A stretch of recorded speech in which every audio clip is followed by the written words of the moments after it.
Right. So just a quick start by acknowledging, I think I'll do that first, that we're on the lands of various Indigenous peoples. And I would like to pay my respects to the Wurunjeri Woiwurrung peoples of the Kulin Nations, who are the traditional custodians of the country that I'm on. And thank them and their ancestors, elders past, present and future, for their care of the land. Which is why we're still here, alive, eating, drinking, enjoying air, all those things. Quite useful stuff if you want to have a workshop on capitalism.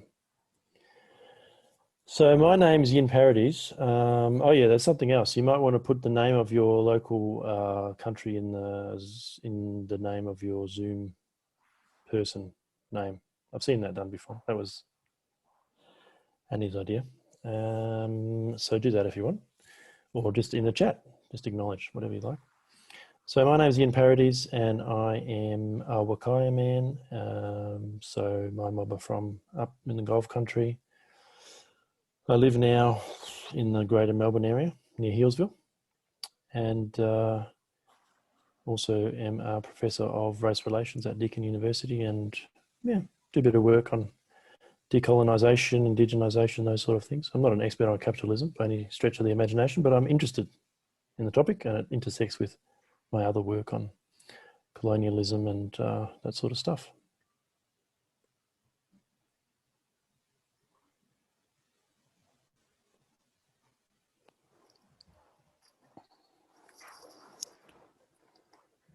Now over to Annie for some more action.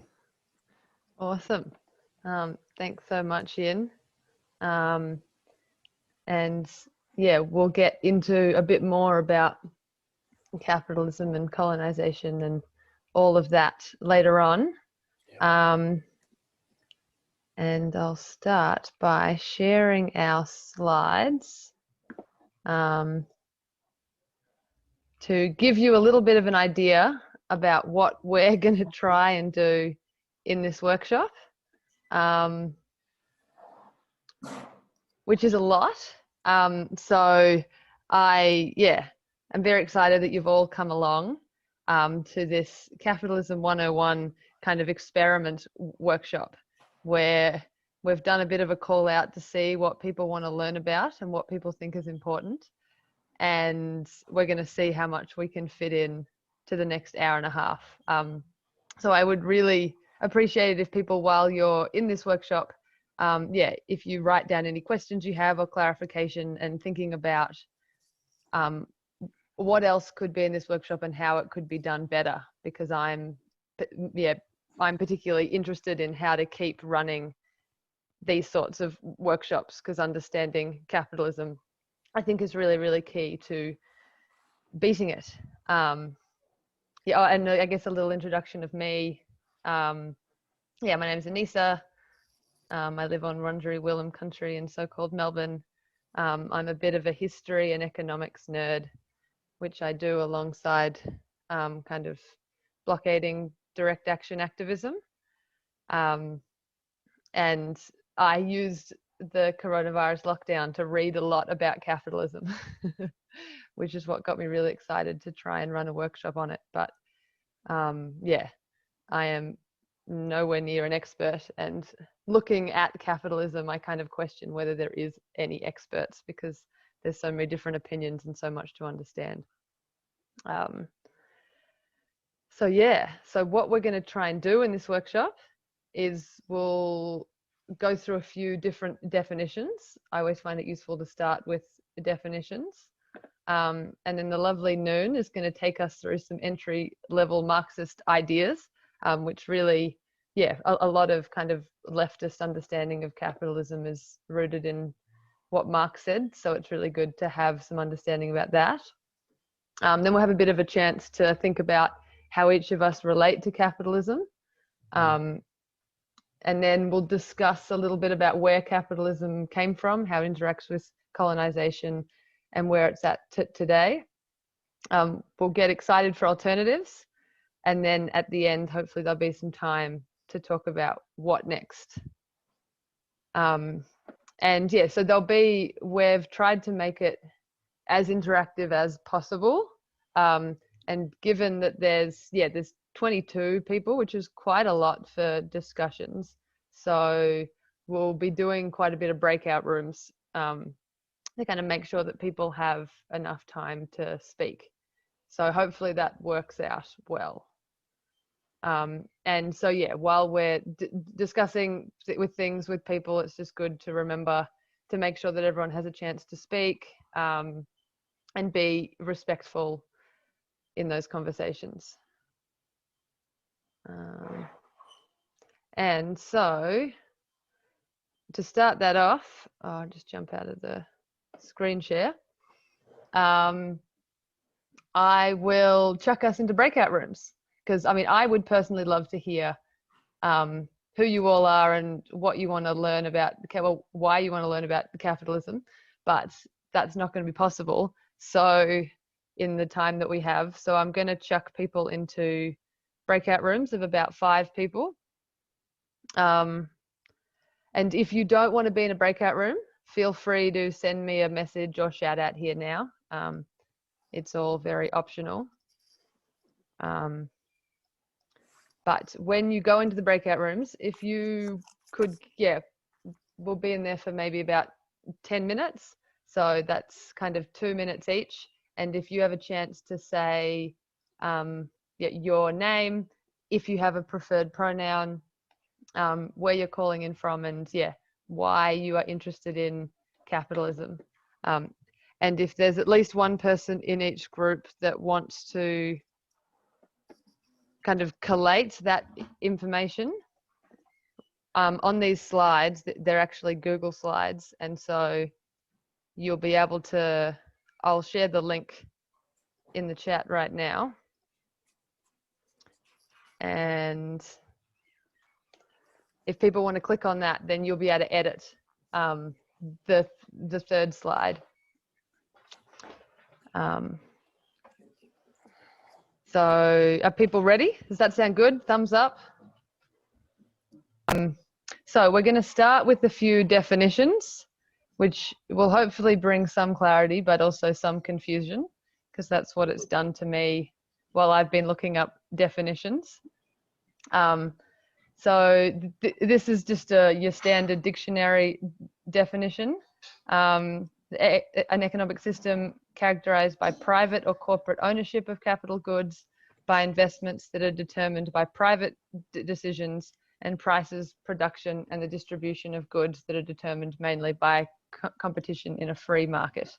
So yeah, that's a lot of this we'll see through a lot of the definitions. But private property and private decisions and private investment is a huge part of capitalism. And yeah, the competition of what they call a free market, which I think a lot of people in this Zoom would disagree that it's actually free, but by that they mean free from government intervention and free from kind of social obligation. And down here, there's a picture of a market, and part of that is just to kind of remind people that markets have existed for a lot longer than capitalism.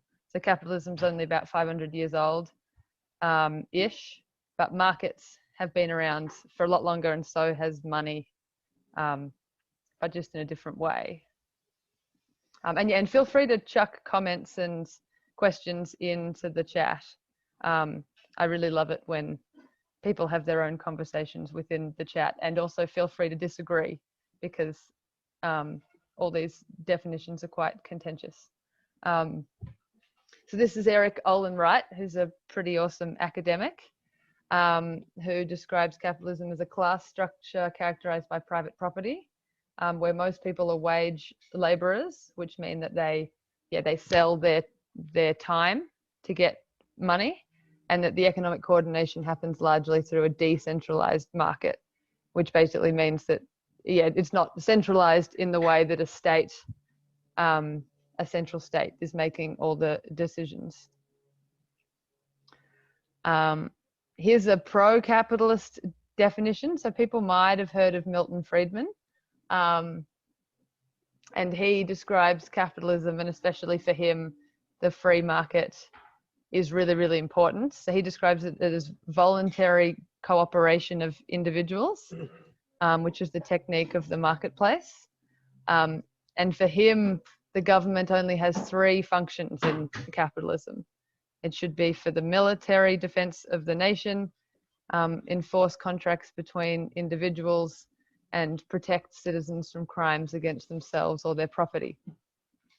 And so he and many of the kind of pro-capitalist, pro-free market people think that the government intervening with the market is actually where all of the problems come from, rather than problems coming from other structures of oppression. They like to blame the government for everything, and you've probably all seen that. Here's a couple of definitions from people you may know. So Jam describes capitalism as an economic system that uses private property and a privately waged workforce to create private profit to gain more private property. So it's this kind of accumulation method. And then Noon, who we'll hear from soon, talks about capitalism as a mode of production built on two fundamental social relations, the commodity and wage labor. But Noon will explain more about that later. And yay, good on you people in the chat. Something I wanted to touch on as well while we're going through definitions is that private property is really fundamental to capitalism. It can't, and you'll see in the history of capitalism, kind of right at the start when it was getting developed and getting started in Britain, that was when kind of theories of private property were really changing. So private property has obviously kind of existed forever in terms of I have my stuff or the king has their stuff. And that's private in a sense. But what capitalism really brought about was private property as exclusion. And so, as Yin will go into a bit later, all of a sudden, the lord's lands and the commons, people could actually be excluded from them, rather than kind of people having just an understanding that people, like most humans have over human history, that people have shared access to the things that they need to survive. And so if there are any philosophy nerds, or maybe people learned about John Locke at school, but his theories of homesteading, in which human beings claim ownership through mixing their labor with unclaimed resources, that really kind of took on its own life in this time and was really kind of important in British colonization, where the kind of racist mentality saw that, you know, indigenous peoples in different places, and also peasants in England and Ireland, weren't actually mixing their lands like productively enough to be able to claim the land. So therefore somebody that claimed to be able to mix their labor more productively could take the land, and that's where they get private property. And yeah, as I said before, there were markets and private property before capitalism. It's just interesting to see how they've changed when that begins. Does anyone want to make any comments on that? I know everyone's making comments in the chat, but if anyone has, really something that they want to add or a question on that, feel free to jump in. Maybe just to sort of reiterate how violent the process of the creation of private property was. Like, it wasn't just this kind of, that's the trajectory of capitalism that we're fed, is this idea of this sort of smooth, you know, beautiful transition towards, you know, human peak civilization, but really it was this gigantically violent process that slaughtered peasants and kicked them off the land and forced the other ones into like destitution. Yeah, look, I'd add to that if got a moment. The other side of it too is the destruction of women in traditional communal societies.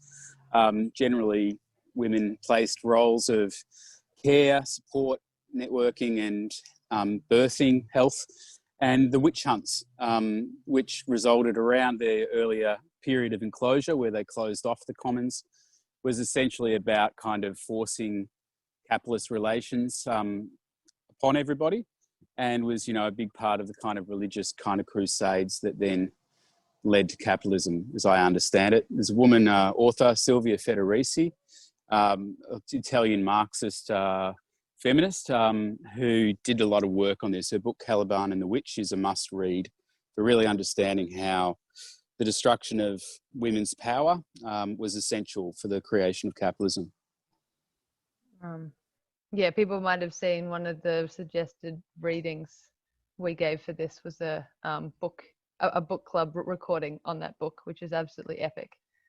So we'll definitely include that to send it out to you all afterwards. But I think maybe I'll hand over to Noon now to take us through some Marxism 101 kind of stuff. And yes, people, please keep chucking resources into the chat. This is wonderful. Okay. Do you want me to share the screen, Noon? Yes, please. Yeah. So just wait for this to load up. Hi, everyone. Thank you for coming. My name is Noon, and I'm also on unceded Wurunjeri land, which is where I live. So just want to acknowledge that as well. I'm an ex-climate activist. I did stuff with Quit Coal and Friends of the Earth and Lock the Gate and Fossil Free. And then got real bad mental health and decided I hate work and wanted to study or learn about the philosophy of economics and politics. I did my undergrad in philosophy, but I'm not an expert in this stuff or whatever. I'm just an enthusiastic amateur. So I'm sure people who know more about this stuff will be like, hey, that's not true. Please note, I'm not an archaeologist. So especially any historical claims that might be tenuous or, I'm acknowledging in advance, this is I'm doing broad brushstrokes for a general idea. And if you want to find more of me, you can find me at Ozpol Snackpod, which is my weekly news comedy podcast. We do Australian news and memes, and I've got a meme page as well. Anyway, that's not here nor there. So say this is entry-level Marxism. You might know much more about bits of this than me. Please correct me later or ask me questions or whatever. So we're all here because, I'm here because capitalism sucks. We're all here to know what it is. But I think in order to answer that, we need to take a step back and ask, what kind of thing is it? Because that is sort of a big question in and of itself before we even get to the details. And the jargony answer is, it's a mode of production. So what is a mode of production? Well, it's an arrangement of people and things that leads to stuff getting made or produced. And so ones that you might have heard of are things like capitalism, feudalism, hunter-gatherer society, which might be hidden under your faces over there, corvée slavery. There's a bunch of debate about what exactly counts or what historical ones were, but these are some ones you've probably heard of. So I want to drill into this idea a little bit more of people and things. So the things, aka the famous means of production, this is basically everything that anyone uses to make anything at all, or to produce any kind of value. So the classic example is, I don't know, machines in a factory, or any other kind of tools, hammers, saws, maybe bone needles or fishing hooks, whatever. Debatably, land also counts because people work the land and get value from it. Debatably, animals, like pack animals or ones pulling plows or whatever. And then stock, things that you use to make stuff. So iron that you turn into cars, or coffee beans you turn into coffee, so on and so forth. So these are all the things, the means of production. And then on the other side, there's the people. So how do the people relate to these bits of equipment and objects and so on? And there's lots of different ways of thinking about this. One is about division of labor. So I don't know, in hunter-gatherer society, who hunted or who gathered, and probably actually there wasn't that much of a distinction. But again, it's not an archaeologist. And another common way of thinking about is class. So a class in the Marxist sense, like the working class or whatever, it's a group of people who all have the same type of relationship to the means of production. So we'll get into some more specifics about that in a bit, but basically people and things. So here's my helpful diagram. Maybe it's not actually all that helpful, but somehow I feel like imagining it visually just helps me. There's the means of production, the things, and the relations of production, and the people, and together they're organized into a mode of production. Again, I'm sorry about all the jargon. I've tried to keep it to a minimum. And look, as a side note, we live in a society. And obviously the world is more than just the economy, and the economy is more than just production. There's lots of things about how stuff is moved around and distributed and consumed, and things like what music we listen to. It's not obvious that that's determined by like how people produce things. There's this whole field that right wingers sometimes might call cultural Marxism, but like basically people who have tried to work out aspects of how society in general relates to the economic base, is this idea of base and superstructure. I'm not going to get into that. I just wanted to acknowledge it's a complicated thing, and that there's resources on that you can ask me about if you're interested or find yourself. I haven't got any like super long Marx quotes or anything in here. I've tried to keep to a minimum, but this is one that I find really important. And actually in our breakout room, Yin said something that I thought expressed this much more clearly than Marx did, about the way that, so the ideas of the ruling class are in every epoch the ruling ideas. That is, the class which is the ruling material force is the same time it's ruling intellectual force. And so basically what this means is that like, the people who control the economy in whatever way, who determine how society is organized economically, also produce the ideas that are common to society. And I just want to give some examples of this that you might relate to. You should avoid eating avocado if you ever want to own a house. Joining a union is a waste of money. Just buy a PS5. If you have a go, you'll get a go, and you'll be sexier if you drink this band of chocolate milk. And so these are all like capitalist ideas that sort of in the background, everyone kind of believes to some extent. That's right. Chocolate milk is a much more cost-effective way of getting sexy. But anyway, I just wanted to acknowledge that there's this like sort of cultural and psychological aspect to the mode of production as well. But I'm not really going to talk about that. So how do modes of production change? And I promise I'm going to get to capitalism, but I want to sort of talk about what it is. Now we're going to talk about how they change, and then I'll try and explain what capitalism is. And this is important because like once there was feudalism, now there's capitalism, what happened? And also, you know, now there's capitalism, hopefully there'll be something else soon. How might that happen? And the jargony answer, again, I'm really sorry, is that the mode of production changes when the means become too powerful for the relations to manage. I've written that out in slightly more words there, but the capital bits are important. Means are too powerful for the relations. Okay, and so now, where did capitalism come from according to capitalists? So, you know, on the vertical axis, this is just a diagram I put together. It's not very technical, but like, you know, back in the olden times, there wasn't really any technology. And then at some point, people invented armor, I guess, and swords and things. And then now we have the iPhone. And it's just been this kind of like steady, linear progress. Okay, maybe that's a bit of a straw man.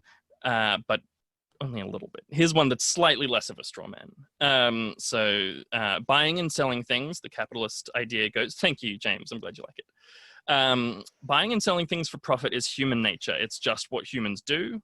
Capitalism was a natural growth out of previous systems. As Anisa said, markets and money always existed, and this is just people have sort of discovered, you know, hard work makes you rich, and then they discovered once they got rich enough that actually the people in charge weren't interested in freedom.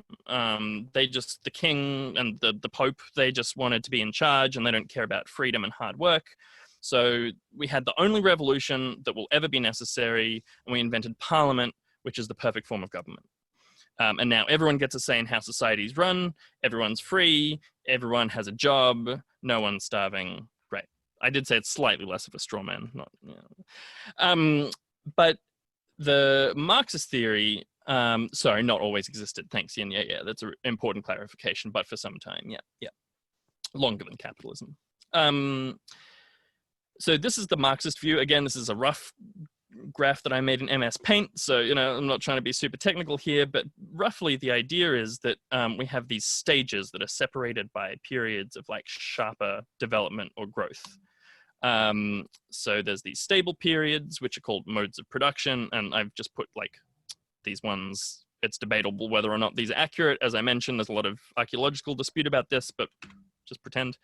So these are the modes of production. There's a little bit of growth during this, people might work harder or whatever, but basically things are arranged the same. And then there's intermittent moments of revolution, right? So these bits where the means become too powerful for the social relations to efficiently organize.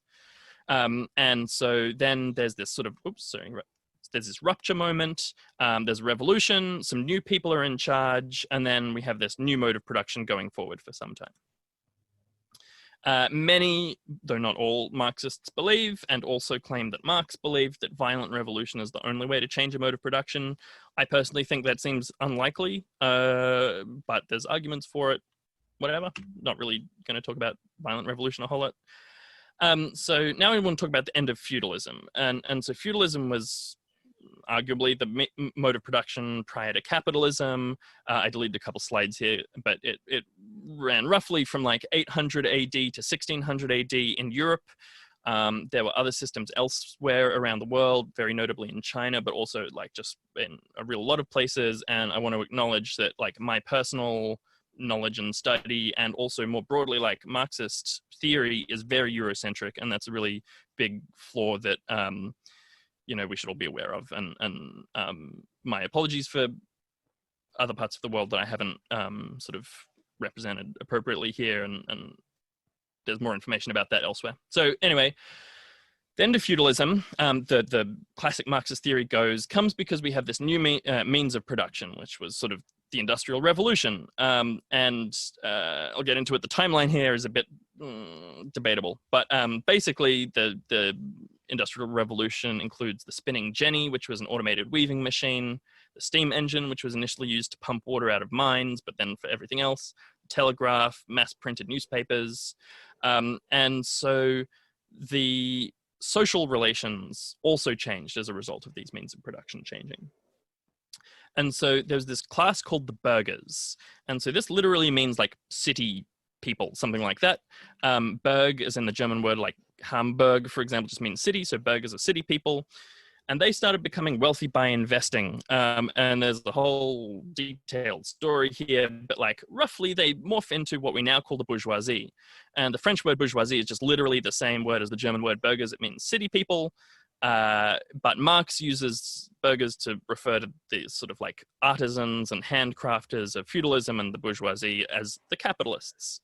And Anisa wanted me to, she pointed out to me, and I decided to mention that there's dispute about whether or not we should say the bourgeoisie and capitalists are synonymous. There's this book, The Origins of Capitalism by Ellen Mason Wood, that disputes that. I'm under the impression that Marx uses the terms synonymously, which doesn't mean that we should, but anyway, that's just something to keep in mind. And debatably, there was also an intermediate period between feudalism and capitalism called mercantilism, and there's other ideas here. And as I say, the timeline doesn't work if the Industrial Revolution is the only thing that changed, because like the pillage of South America and all of these other things happened before that. Maybe Yin might talk about that a bit more later. Again, not an archaeologist, trying to give you the broad theoretical outlines here. Okay, so the burghers have become rich, they're the bourgeoisie now. The old feudal relations don't work anymore. They don't want to have to bow to the king and whatever. So they have violent revolutions. And usually the British Revolution is identified as the first one. It's also the American Revolution, the French Revolution, and like dozens more. Yep. And so what did these so-called bourgeois revolutions do? They abolished the feudal social relations, so fiefdom, which is the system of like kings and then barons and dukes and counts and whatever, where everyone like sort of owns a piece of land, and serfdom, which is a situation where humans are considered property that's part of that land. So the baron owns the entire barony, and he owns all of the humans that live there, and they have to work and give him wheat and pigs or whatever. So they abolished fiefdom and serfdom, and they did this through a process of proletarianization. And I've forgotten who it was who just spoke before, but mentioned about the pillage of South America and about the enclosure of the commons. So it sounds like people kind of might have a pretty good idea about this sort of process. But basically they turned the serf working class into a proletariat working class. And do a little bit more on that in a sec, though not heaps. They invented this new form of government, the parliament, also known as representative democracy, which has been instituted differently in different times, and sort of arguably the nation state. They invented a new legal framework called human rights or liberalism. Again, there's a lot written about that. And they did many other things, obviously, including like turn our entire world into a money-based thing where the only way that we can relate to other people is through purchases. Though I'm not sure that was exactly the plan when they first started in like 1500 or whatever, but like that's how it's ended up. Okay, so now here we are, finally in capitalism. I'm going to try and explain what capitalism is through this framework that I've just tried to show you. So on the one hand, there's the means of production. And again, this is just everything that we work with. And so factories, tractors, ocean liners, recycling plants, kitchens and bars, computers that you use at your office, anything that you use to do productive labor, that is means of production. You could probably point at something on your desk and that might be a means of production. And the relations, is a bit complicated, and this is something that Anisa mentioned in my definition up top, and this is kind of the meaty bit as far as I'm concerned, which is unfortunate. I'm only going to spend like one slide on it, but basically the way that capitalism social relations work is that there's the ruling class, who are the bourgeoisie or the capitalists, depending on how you feel about that issue, and they own the means of production. So think about this, like I worked as a barista, my boss owned the cafe, but rarely came in, right? And so I was the working class, I sold my labor to my boss, and I operated the means of production, right? So I was there making coffees on the coffee machine, it was his machine, he owns it, but I was working on it. So I'm sure all of you can like imagine how that relates to your own history with employment or not, or whatever, but, or people that you know. And so the working class and the ruling class relate to each other through this thing called wage labor. And again, it sounds like probably most people are familiar with that term, but there's important to remember there's two sides to this: proletarians sell their labor and capitalists buy it. And this in turn, wage labor, is based on the commodity, which from my point of view feels less important, right? Like wage labor is how I experience the injustice of capitalism most commonly. And the commodity sort of seems like unimportant, right? It's like, oh, I can buy a Mars bar or whatever. Like that doesn't seem oppressive necessarily in the same way. But Marx argues that the commodity is actually sort of conceptually comes before wage labor, because labor has become a commodity, and in a sense the worker has also become a commodity. So that's why the first chapter of Marx's book, Das Kapital, Capital, is all about the commodity. It's not very exciting, can't recommend it as a thrilling read, but it's a lot of information there. So I'm nearly finished. I know there's been a lot of talking, but I just wanted to touch on this issue of surplus labor value. And the entire point of the relations of production, of having the wage labor system and of owning the means of production, all this stuff, is so that the ruling class can get profit, right? And profit is sort of a modern capitalist term that's roughly equivalent to surplus labor value, which is the Marxist jargony term. And I'm just going to say profit because it's easier to think about. It's not necessarily historically super accurate. Oh, see you, Mike. Thanks for coming in. I'm sorry I've gone on so long. Thanks for dropping in. Okay, so the relations are there for the ruling class to take this profit from the workers. And just briefly, the way that this works is that the laborers are paid the same amount no matter how much value they create. And so again, when I was a barista, some hours I'd make 10 coffees, say I sell them all for $40. Another hour I'd make 50 coffees, sell them all for $4, that's $200.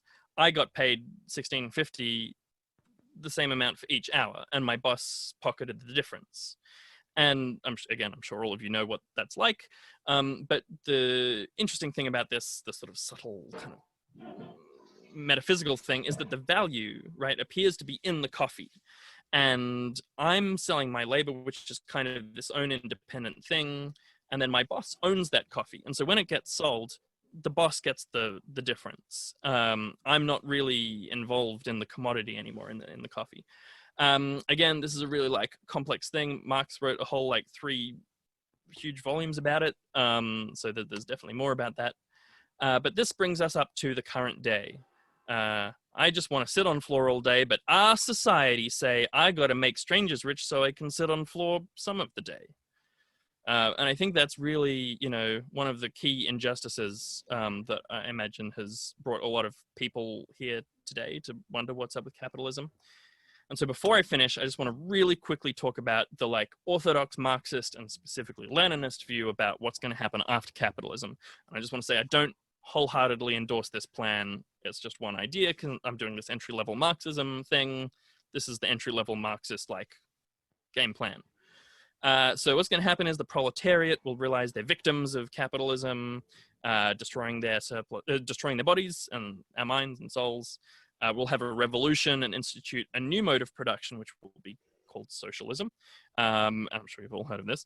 And so this will still be a class society, but now instead of the ruling class being the capitalists, it'll be the working class, the proletariat, and the relations of production will be different. This is the famous workers own the means of production thing. Again, probably a slogan many of you have heard. Oops. That's an interesting question, Jeremiah. I do have some answers to that, but I might try and wrap up. And then after socialism, socialism will, so the theory goes, lead to class differences disappearing. And with it, the state will, quote, wither away. And then we'll have communism. And what is communism? No one knows. No one likes talking about it. Everyone likes to be a bit coy and like, oh, we daren't guess what wondrous beauties there might be.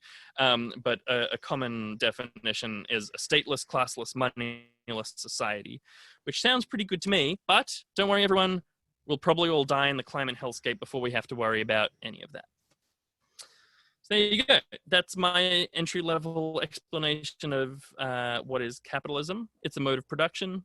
It's got some key social relations, and it kind of sucks. That's it. Thanks. Anisa, do you want to take back control? Yes. Yeah. Hooray. Thank you so much, Noon, especially for those memes. That was great. And yeah, maybe we'll just have to cut a couple of memes for time. I'm really sorry. We can include them in the email out afterwards because I think that's a good way to relate. I thought, yeah, maybe, I'm not sure if, because this is a Capitalism 101 session, if anybody has any kind of questions out of that, of like, but I didn't understand this bit, maybe we can just have a little bit of space for Noon or someone else to answer. I know a lot of you are probably thinking of lots of really complicated questions, which we're going to have to wait for 102 when you all come back and we go deeper into it. But I can potentially also answer questions later if people want, or like point people to books later on at the end of the workshop. I'm not going to rush off. And you can also contact me. Maybe I'll put emails or something in. Yeah.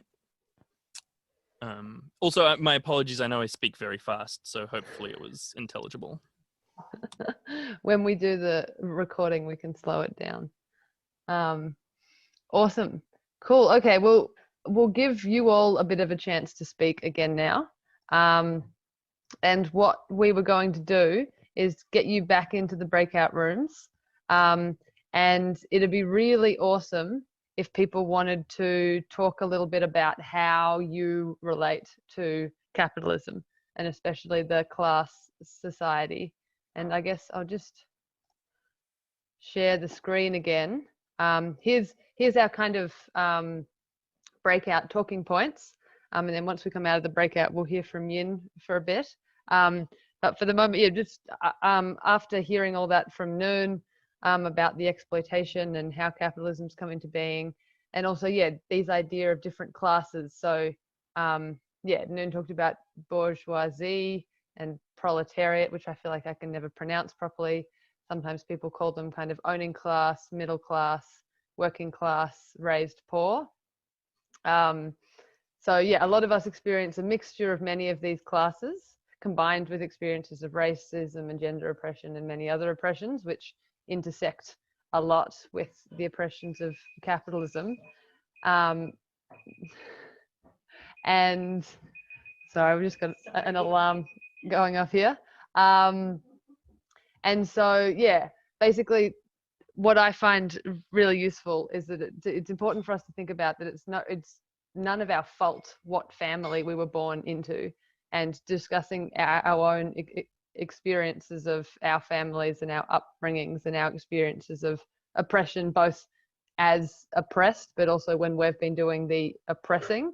Like talking about that is really important to help us understand ourselves, our behaviors, our emotions, and each other. And then that can be a really good tool for us to take responsibility for getting rid of these injustices, because it's not our fault who we are, but we definitely have a responsibility, given whatever position we have in the world, to try and make this world less oppressive. So what we're going to do is we're going to go back into breakout rooms, and it'd be really good if people want to take a few minutes each to talk about your upbringing as much as you're comfortable with, kind of in terms of class, and kind of give you an opportunity to think about that. You know, for example, me, you know, I was born into a middle class family, but now I'm technically working class, working in disability support. And I've been going through my family ancestry and working out, most of them were oppressed working class Cornish miners that were getting screwed over by capitalism back in Cornwall and had to move out here. So yeah, it'd be amazing if people wanted to share a bit of that, kind of taking in turns, making sure that everyone has a chance to share. But also, if you have kind of questions about what Noon's talking about, feel free to talk about that in your breakout rooms or whatever really feels important to you. So once again, yeah, if you don't want to be in a breakout room, then you don't have to be, and just don't jump in. But if you do want to, then we'll go back into the breakout rooms. So we are back recording. Yeah, thanks. We're running out of time now. Yeah, I know. I mean, do people mind if we go over a bit? I guess. Some people might be okay with that, yeah. Yeah. Oops, that's not what I wanted to press. Sorry. Present. And I've given you control of my mouse. Oh, cool. So do I click the slides or you click the slides, yeah? All right, so just want to talk about colonialism and capitalism a little bit. So this is a slightly well, similar view to what Noon presented, but maybe different emphasis. So in my view, capitalism arose in the 16th century from about 1500 onwards through both the enclosure movement, which was about taking all the land of the peasants that they'd used for subsistence for many centuries, and also stealing all the land around the world through colonization. So this created people who were alienated from the means of production. And it led to the concept of landlords and tenants, owners and workers. And then we had as Noon was saying, the timelines don't exactly match. So from after that, we had the Industrial Revolution and urbanization and wage slavery and poverty. But Industrial Revolution was not the cause of that, it was an effect. But of course, it's not so simple as cause and effect. They're all circular and interrelated and overlapping. So yeah, colonization also led to the formation of the first company. Companies are extremely important in capitalism. That was the Dutch East India Company, which operated around, particularly in Southeast Asia and Indonesia. And they created a stock market, a trading concern in Amsterdam to do all the things that stock markets do. And that soon led to, you can't read that here, but soon led to speculative bubbles and crashes throughout London once people started to get on the whole, it's gambling basically is what we're talking about. Capitalism is very much about gambling or speculation. So next slide. So there's also deep connections between capitalism, colonialism, and modernity, what I call modernity. So modernity for me is about our society that's foundational on these oppressive, ossified hierarchies. So hierarchies that are neither chosen by us or significantly modifiable through established political processes. So hierarchies that we don't control. Nobody does. They're just there. They're enduring. And these are in the form of intergenerational debt, property, private property, inherited over generations, and institutions of the state and the actual state itself.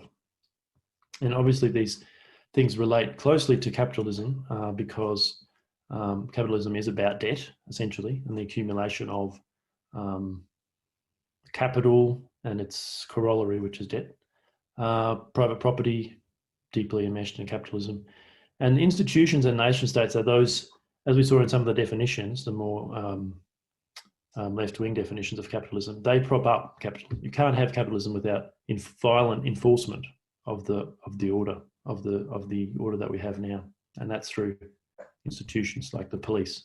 The police were created to keep the working class in line. That's literally why they exist, and nation states. So yeah, that's what I'm talking about there. Lethal violence, threat of starvation, homelessness, marginalisation, alienation is really just about, we're dependent on capitalism and the state because we don't have access to our own significant means of production to sustain our lives. Okay, next slide. I think we're back to Annie. If you want to talk to any of it. Yeah, I can talk to it if you want. Yeah, go for it. So neoliberalism came about in the 1970s, mostly through work of Margaret Thatcher and Ronald Reagan. It's just an intensification of capitalism that was already in existence, but it sort of released a lot of restraints on capitalism in terms of wealth accumulation, created the financialization of capital, which led to the massive stock markets and speculative industries, which now dwarf the real economy. So the virtual economy of financialization is many, many times bigger than the real economy. That's where a lot of the damage is done these days in terms of wealth accumulation. It also co-opted the salaried class into owning shares. So that's when people started to own shares and those sort of things. And the money was delinked from gold at that time as well, which also allowed for vast increases in wealth because it wasn't no longer pegged to anything real. It's all virtual, financialization is virtual. Government started to be co-opted very deeply into capitalism at that time, and they're very much enmeshed. The whole free market economy is a joke because we know that the governments just bail out, too big to fail bailouts of everybody that's important in terms of owner class, but not anyone of us who lose money in the increasing number of crashes. That is the nature of disaster capitalism. Yeah. So an important point here that I want to emphasize is that people don't sign, even now, even just in the last 50 years, people don't sign on willingly to these things. So after the 1960s decolonial movement, where a lot of countries around the world shrugged off the colonial powers and said, we're independent now, they were doing their own thing. They were going their own way. They weren't interested in capitalism in particular.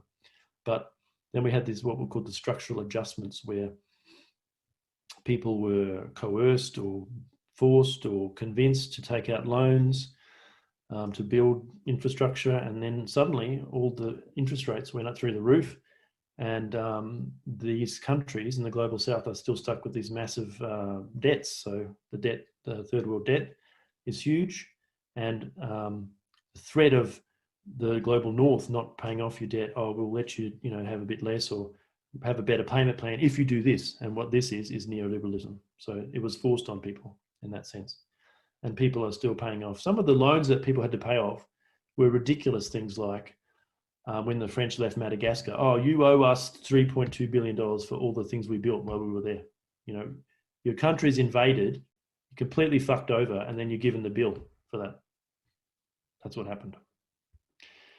Now we have green capitalism, which of course is meant to be,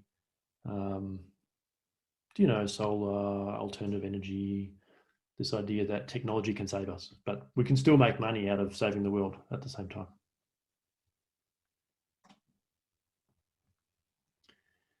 Let's talk. Should we talk about it? Awesome. Yeah, let me try and Or should we go a couple more slides? stop this thing. Yeah, and I am aware that, I think we will keep going probably closer to like 4 because there's still another discussion and stuff till 5. Thanks, Rog. My sense of time is lost. But yeah, if people do have to leave early, because I think we advertise the time to be shorter, then please feel free to, and we'll send through everything, and we would love your feedback as well. So yeah, Yin, did you want to should we do another breakout room? Why not? Or does anyone have anything to add? Or a I've got a question about definitions. Can you talk a bit more about what neoliberalism actually is? I always use the term, and I'm not really sure what it actually means. Like, and how is it different from classical liberalism, or is it just a modern or current version of classical liberalism? Oh, I can have a go, and then you can add. Yeah. So basically it is called that because like the World War One, the economy was much more kind of free with less government intervention, and it was kind of more globalized. And what kind of happened with the world wars and the depression, that a lot of the governments and even conservative people were kind of like, holy shit, we can't just allow capitalism's bust and boom. So we need to kind of, they created, sometimes called welfare capitalism. And so that worked for quite a while. I mean, it worked for a lot of people in the West. It obviously didn't work for everyone. And it created a lot of, economic growth and all of that sort of stuff. But then, it just couldn't last. And so to me, neoliberalism is just literally putting in those, like it's deregulating, taking away a lot of the controls. And then it's quite different to the original economic liberal ideas because of the technology and the finance. Like it's especially different because of the financialization. And then all of a sudden, instead of, actual useful stuff being created, now it's just financial things that don't even actually help anyone. But it is important to remember that it is just a certain era in capitalism. But I think I would argue, and probably a lot of people would argue, that it's inevitable. Like if you've got a system that's based off private profit and competition, and you're trying to have a democratic government within that, then inevitably those with the money are going to wear down the government until they give those with the money the power. And I think it's a really good argument to have with people, because some people say, no, we can control capitalism with the state. But to me, neoliberalism is the example that we can't actually do that. Could I comment on this? Sure. Looks like we're going to have an old group discussion. Can I just do an editorial? I just thought, given that we were scheduled to finish, if people are busting to go and have something busting to say, can they go first? Yep. Agree. Agreed. Nice.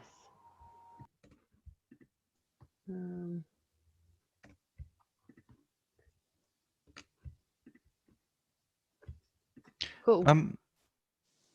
So maybe, Andrew, do you need to go, or are you going to stick around for the next half hour? Yeah, I was thinking to go, but okay, cool.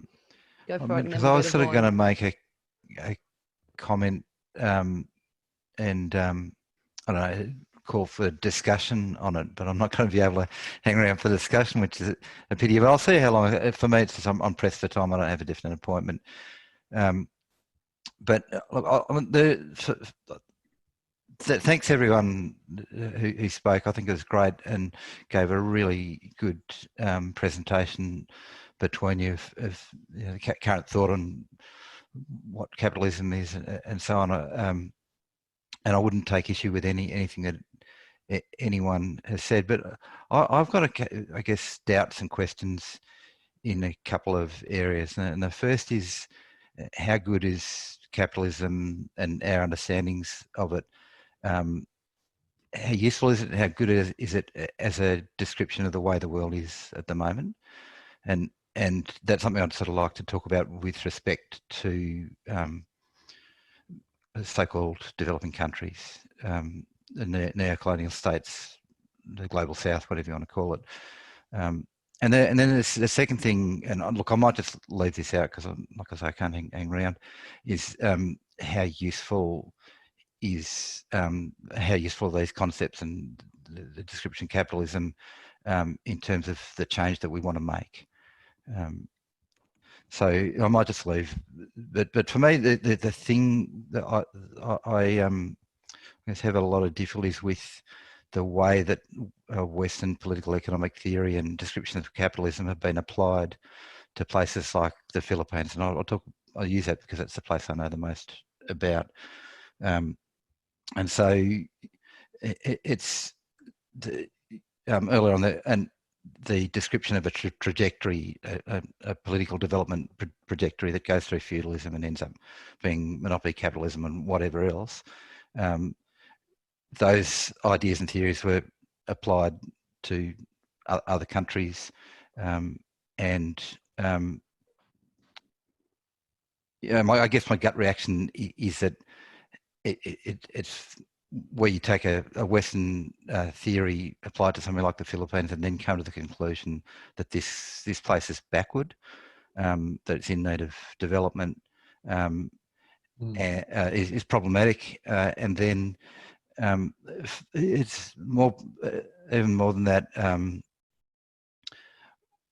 because you take this Western economic theory and you look at a totally different society, you look at it through that analytical lens, you don't really see the truth of what's going on in that place. That's been my observation.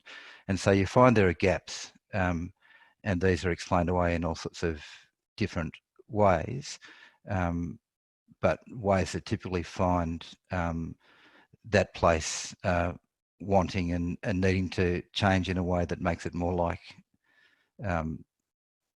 the West, and ways that fit with Western political theory. So it really, the reality of culture, society, and economics, whatever, in those places is obscured, and I think that's a really big problem in terms of empowerment and all that kind of stuff. So yeah, that's I guess what I'd want to raise as something to discuss.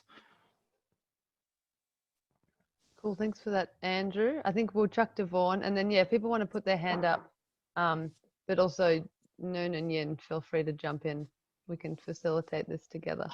Go Vaughan. Yeah, great, thank you. Yeah, Andrew, in terms of various different ways of criticising capitalism, obviously this is a 101, and Anisa, Yin and Noons, you've done a great job, I think. Thank you.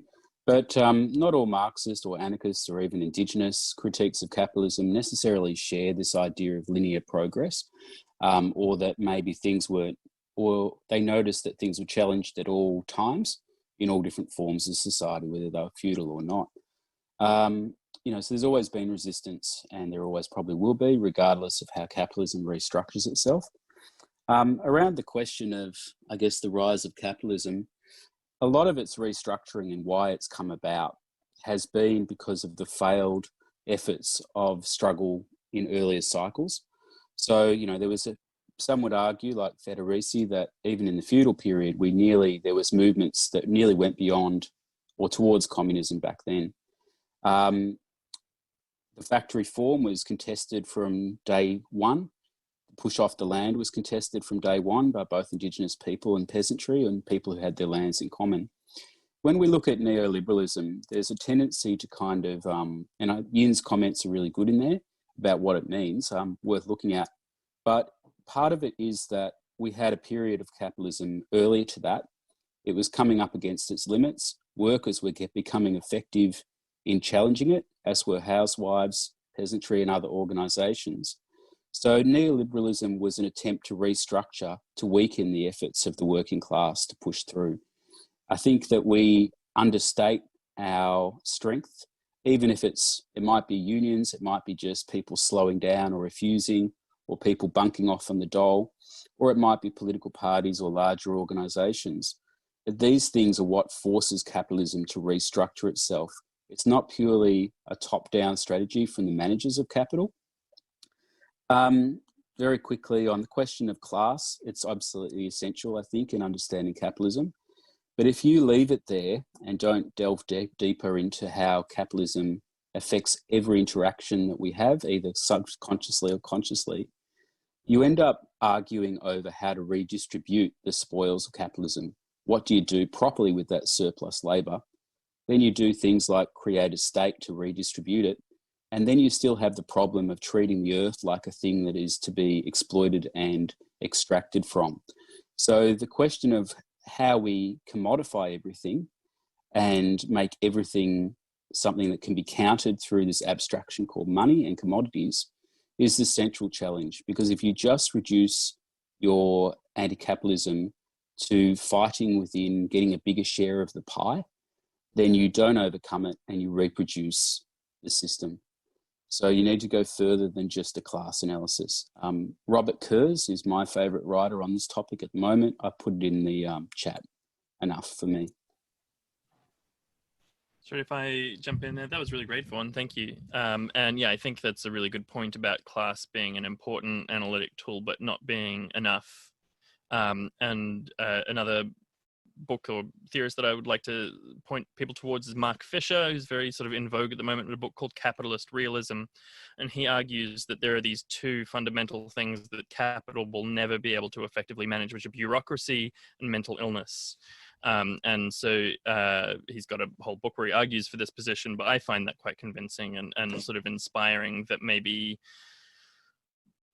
the people like me who are suffering from existing in this world can band together along that like front, regardless of like what our income is or whatever. So I think that it's definitely worth looking at different ways to organize against capital. It's not the orthodox Marxist view or whatever.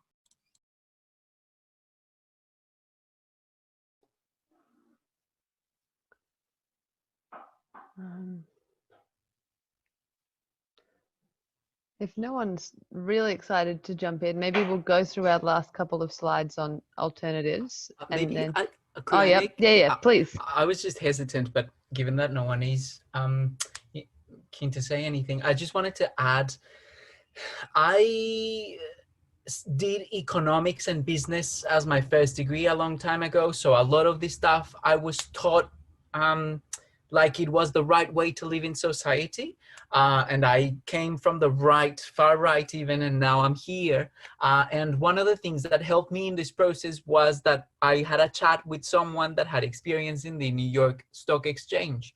And I was talking to him how I wanted to go to the stock exchange because I believed in the free market. Because I thought that the free market, and this is adding on to the definition of free market that people had before, and anyway, the free market as it is taught to students and to the vast majority of the world is free agents that go and buy and sell, and the invisible hand of the market automatically, a feature of the free market, sets the price of the interaction, and that is the free market. And I thought that was great, and everyone thinks that's pretty great. But when I said this to the stock exchange expert person, he said, listen, no, the free market, the financial stock exchange free market is not free because, and this is an argument that I'm just hoping to give people to keep in mind when they're having conversations to break down those myths of the freedom of the market, is that corporations and very wealthy, powerful people can hire very smart, techie people to write code, to take advantages of very small but very fast transactions in the market, which leaves very small individuals that want to go and try their luck in the market, they leave them out of the transactions. So on top of how the free market has to do with the government and all those things, the free market is very not free because technology, and this is related to neoliberalism, we didn't have this technology before, now we do. Technology now makes the market very not free because it takes away the opportunity for agents to actually make those decisions that would make the market actually free and fluid, or I forget the term, but anyway, with no you know, a lubrication free market cannot exist anymore. Anyway, I just wanted to add that for people. Thanks, Andy. Rog, you've got your hand up, and Kelly, were you going to say something? And then we'll go to Rog. You go, Kelly. No, I just had one question if we're done with the people that have to leave. So. Yeah, I think so. Go for it. Okay, so I'm sorry, I'm not as literate as everyone else seems to be, but so just from the perspective of little me, everyday person, my question is, in capitalism, I feel most powerful as a consumer, non-violent type. So I was wondering how much I should invest my efforts into this power, because like, what do you all see as a potential for change that consumers can lead? And by consumers, of course, I'm focusing on the ones that want change in our relationship with nature and each other.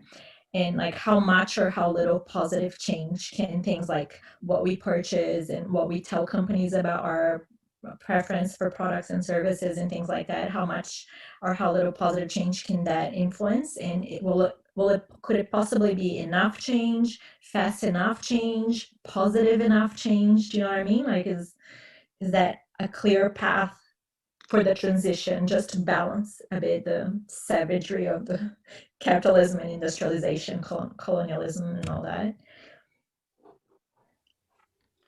Yeah, I mean, I have a view on that. It's not particularly orthodox, but my view is that consuming is a very important part of the story, and ethical life choices, including consumption, can make a huge difference. Obviously, it'll just lead to another crisis that capitalism will try and fix, and we are expected to consume in profligate, unthinking, unethical ways, and we are made to do so through brainwashing in various forms, including media.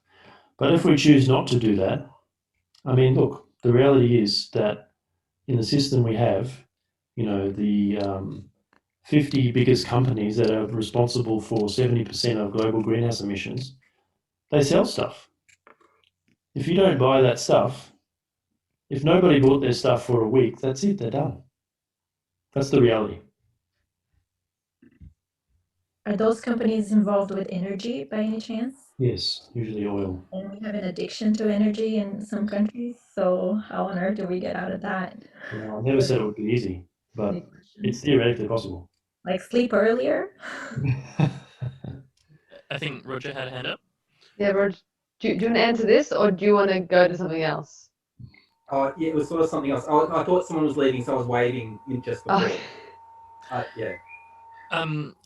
From my point of view, I think ethical consumption is important, but it's also important to see what it can and can't achieve. And I think, for example, in the makeup industry, there's really good evidence that the makeup consumers are very ethical group of people, I imagine, because they tend to be largely women, but I'm not sure about that. But over the last decade or two, the ethical production of makeup has just completely expanded massively, and it's becoming the industry standard. And so I think, and so they're no longer testing on animals and all these other things. And so I think there are absolutely things that organized consumption can achieve, but it's never going to deconstruct capitalism, would be my guess. But I mean, who knows? We don't know how capitalism's going to end. So yeah. I'll just quickly add something and then we'll chuck to you, Rog. And thanks, Kelly, so much. I think, yeah, those sort of questions are what we should make this space for. So if you do have questions like that, please speak up, because I know that me as a nerd, I can get carried away with all sorts of stuff, and we've got to remember to bring it back, because we're here at Capitalism 101. I think for me, it depends how we define ethical consumption, because that's been a tool for people to convince us to buy more stuff. So if we're talking about ethical consumption as in buying less, buying locally, understanding where our products come from, then to me that sort of ethical consumption is really, really important, while not shaming others who might not be in a position to be able to kind of do that. But if it's ethical consumption in terms of like, you know, just buying stuff with nice stuff on the tags, and I think that's a way that capitalism is co-opting us to keep destroying. Like at my uni, they used to have this fair trade market where they gave all this free fair trade stuff away. And after a while, I realized this is such crap capitalist, because it's more stuff. Like, doesn't matter if it's made, it doesn't matter if you've got a keep cup, it's still destroying the planet. Like, it's better than takeaway cups, but what ethical consumption can do is just make us feel better, so we keep consuming.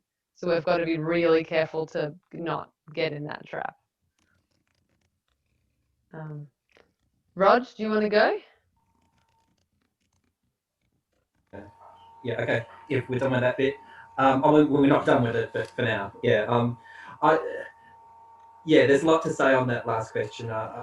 Yeah, I think the idea in general of like multiple strategies, where we best put our energy, where different people, whether they're complementary strategies, but I think, yeah, where we divert our energy into things like ethical production, whether we can reclaim our ability to produce and distribute goods as well as models. But I think we need larger politics, sort of, I think, in the way Noon was kind of implying. All right, just my general thought was about today in relation for the hardcores that are still left, or the yeah, in this sort of the Marxist stuff and around it and alternatives, there's a real theoretical language, whole sets of words and ways of thinking and talking are created. It's sort of like this priestly language, like theology, you know, and it is useful, but it's also a problem at the same time, and that we can understand this in the languages that people have.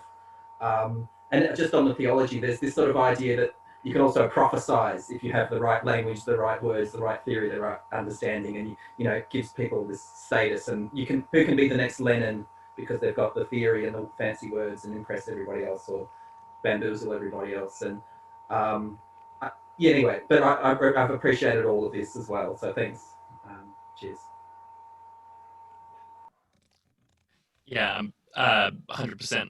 Yeah, I'm a real nerd about it, and I love all of the technical language, but it's so inaccessible and mostly not necessary, and mostly really far removed from people's experience, and that's like, it's a real problem. I think, yeah, there's something I find very exciting about reading about, like, you know, 18th century coal miners in Virginia, like in the middle of a gunfight for their right to like go home at the end of the day, or, you know, that sort of thing, reading Marx and being familiar with it. And so I think it's not that I think everyone needs to read Marx or whatever, but like I think there's sort of a paternalism that can be an overreaction against what you said. Like, I think 100% we need to move away from the priestly language and the theology, but then on the other side we need to like let people have a chance to like engage with the complex ideas, how they're presented, and that most people can most of the time. And like, I don't know how to find the balance between those two, but it's a really worthwhile thing to try to do. Yeah.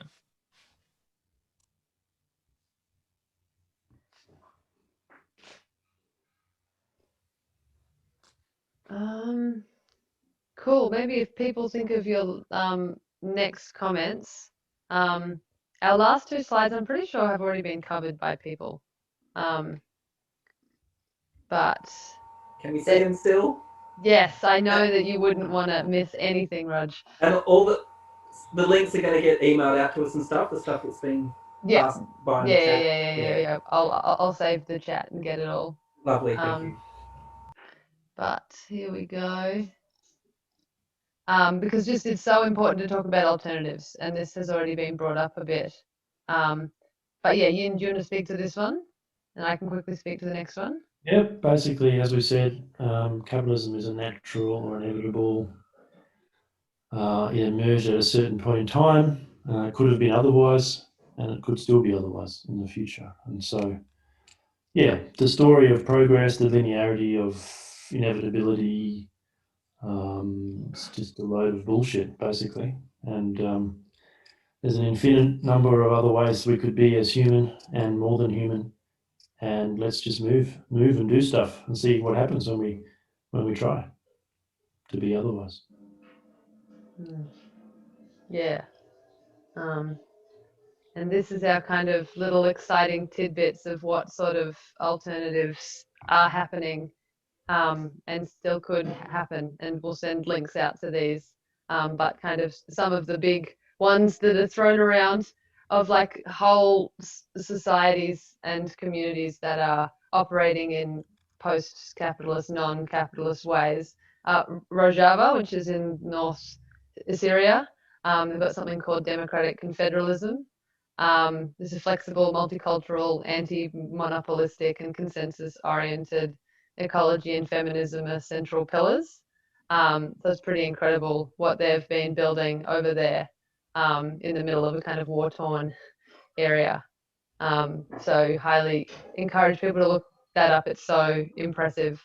And also the Zapatistas in southern Mexico, in Chiapas, ever since 1992, when the North America signed its free trade agreement, they kind of started there. They originally tried to take over all of Mexico in a kind of Marxist Leninist coup to take over the state, and then kind of through a lot of discussions, and they use a lot of kind of indigenous knowledge and anarchist communalist ideas. They decided that no, they just want to have their autonomous area, and they've been keeping that going for many years. And there's also things like gift economies, steady state economies, worker and residential co-ops. And I'll use this as a plug on Sunday, beginning with Yin. We have a whole session that'll go for quite a few hours with speakers from all over the world talking about visioning alternatives. And there'll also be some activities in there. So it's not just listening. And so, yeah, that starts at 11 a.m., which Yin will kick off for us. So please, please, please come along to that. And yeah, please give us feedback. I'll send around all of the resources. I have a kind of secret, not so secret dream to create a kind of anti-capitalist economics school, because this needs to be talked about in a lot longer than 1.5, 2 hours. And so whatever feedback we get, we'll go to try and help create that. And if you want to be involved in that, let me know. Because I think it's so important for us to have the economic understanding, to be able to have these conversations, to show people that capitalism is not natural, it is not everywhere, and it is going to go away. And so we need to make it go away in the best way for everyone. Yeah, that's my spiel. Noon or Yin, do you have anything to add? Down with work. I just said in the chat, but listen to my podcast, Ozpol Snack Pod. Sorry to shill, but yeah, that's what I do. And we mostly talk about Australian politics, but we do have a short series on Marxist theory. So yeah, that's all. Thanks for coming and listening. One more thing from me. I posted a link to my paper in the chat. But if you go on YouTube, also have an hour-long talk more about Indigenous knowledges if you'd like to hear more about that angle. Yeah. Yes, so very important. Cool. Well, I'm happy to stick around for as long as anyone really wants to stick around. So if people want to chat, then that's wonderful. Or go away and have a think. I'll put the email address. Or if anyone has any good ideas for how to make this workshop or something longer better, and especially kind of more accessible as a beginning thing, then please let me know. Let us know, either in email or just say right now.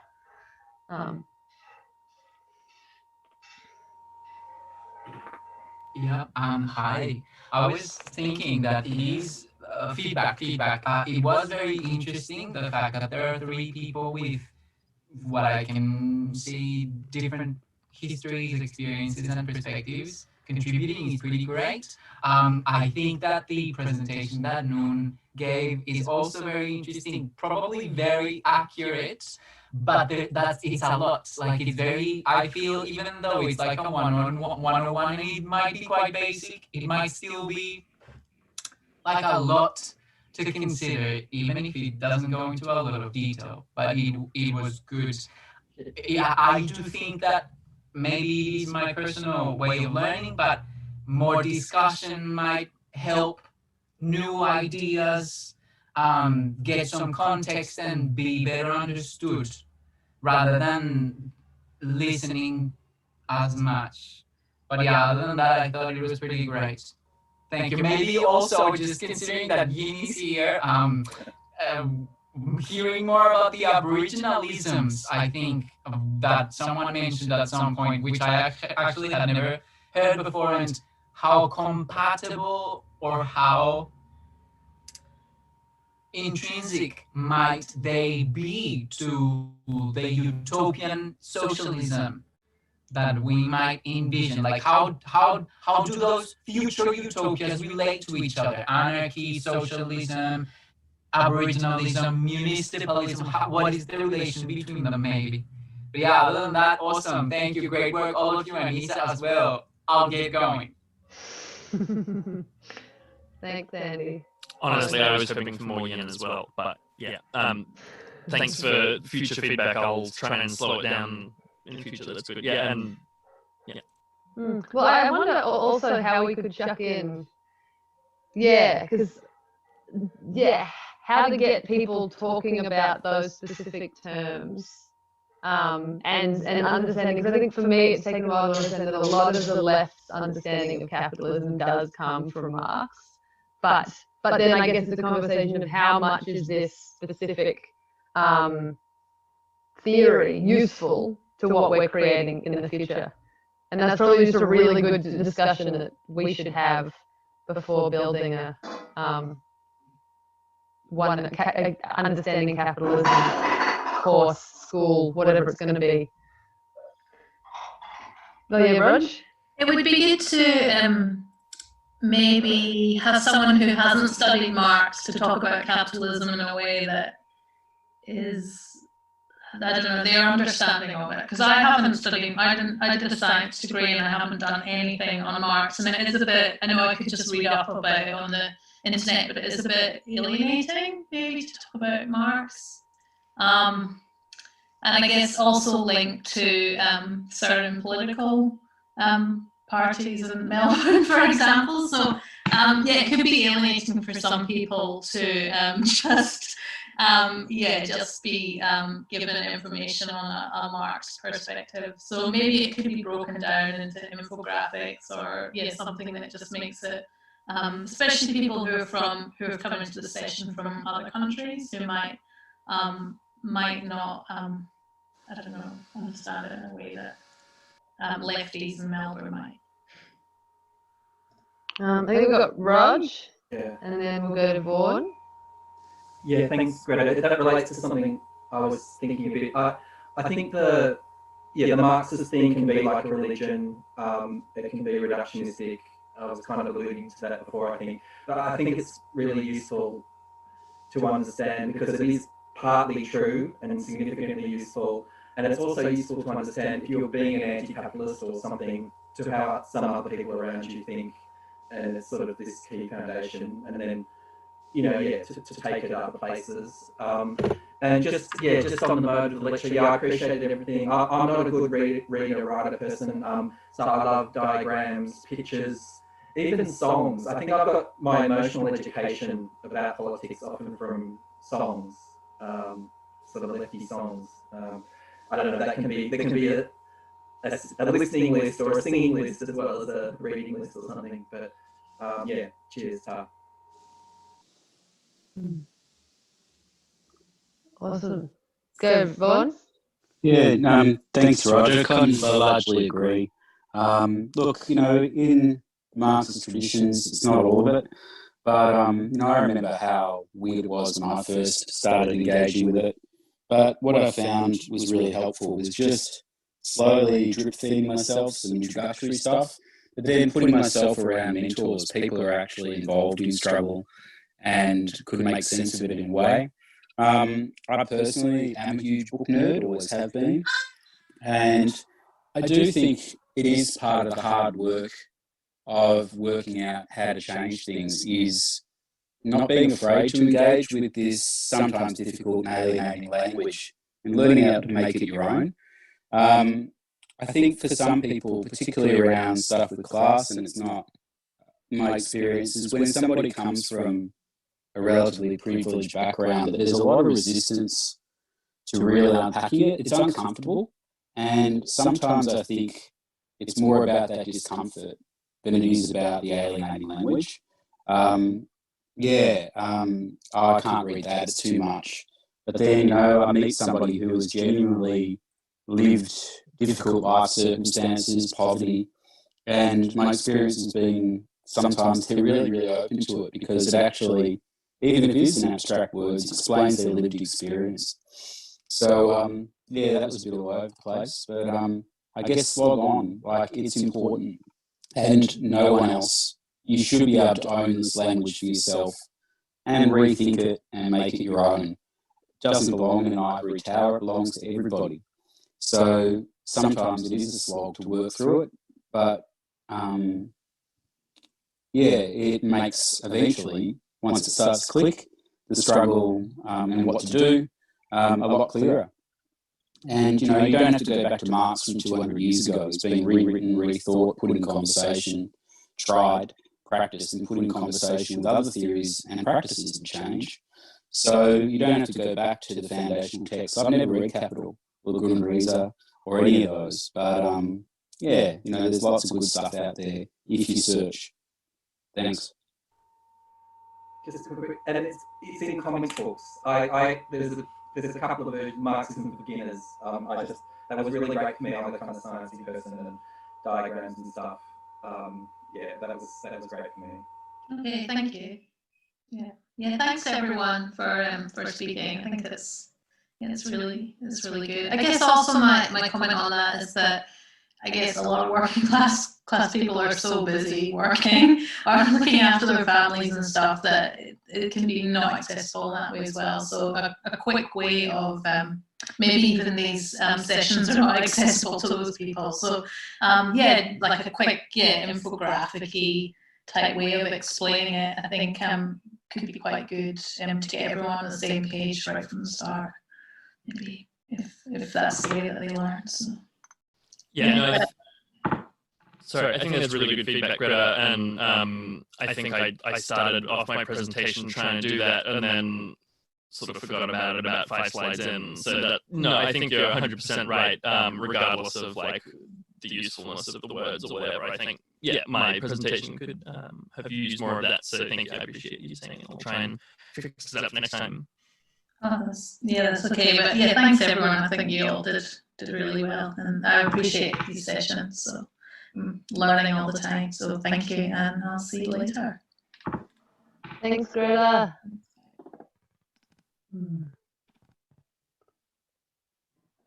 Another thought that I had. Oh, sorry, Peter. You go. No, you go first, and I'll go.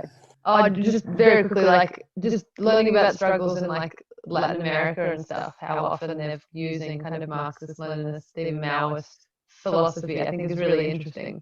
And I know people from Latin America being part of the struggles, so this is just a note for me to chat, because I think it is, I've always found it way too alienating and it felt like I could understand capitalism without it. So, but maybe I just haven't understood it well enough. I don't know. There's my thought. Go, Peter.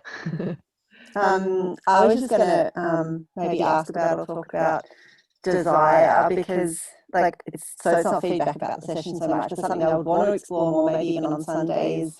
I kind of came to Cap or Marx through Deleuze and through post-structural ideas and critiques of stuff to do with the relationship between desire and the economy and capitalism and psychoanalysis and stuff like that. So like I know it was touched upon earlier, the stuff around, you know, capitalism shapes our interests and shapes our like ideas and thoughts and stuff like that. But it would be good to explore that a little bit more in terms of how it's not just kind of this economic system that we engage in, but it affects us deeply inside and like our very desires. And yeah, teasing that out a bit might be good too. Stick if I respond? Yeah. That's extremely cool, and I'd love to get a cup of tea and for you to tell me everything about psychoanalysis, because it's something I'm just starting to learn about, and the intersection of Marx and Lacan and Freud and all this other stuff, which I really know very little about. There's a fabulous podcast called Why Theory, WHY Theory, which honestly most of it goes over my head because it's very psychoanalytic, but that might be, they talk a lot about desire and capitalism. I think one of them wrote a book called Desire and Capitalism. So anyway, that might be a good direction. Yeah, oh my God, Toulouse, please. Yeah. Let's have a big chat.